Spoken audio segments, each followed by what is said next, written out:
ایک دن بابا جوان صاحب سے ملاقات ہو گئی وہاں پہ، وہ بھی بکریاں چلاتا تھا. تو انہوں نے میری جب آواز سنی تو انہوں نے مجھے آواز دیا کہ بیٹے آپ ادھر آئیں.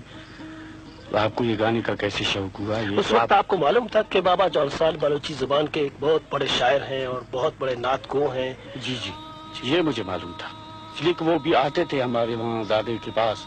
اچھا. تو ویسے ہم نزدیک تھے، اتنے دور فاصلہ کوئی نہیں تھا، تو ہم اس کو جانتے تھے کہ یہ شاعر ہیں. اب یہ پتہ نہیں تھا کہ گانے والا ہے، گاتا ہے یا شاعر بناتا ہے، مطلب اتنا ہم کو سمجھ نہیں تھا.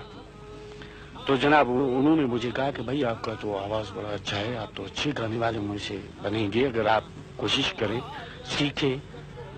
میں نے کہا جی مجھے کون سکھائے گا؟ انہوں نے کہا ہم آپ کو سکھائیں گے اگر آپ کو سیکھنے کا شوق ہے. تو میں نے کہا بسم اللہ، مجھے تو شوق ہے. پھر جناب بابا جوان صاحب نے مجھے وہ سبق دینا شروع کیا.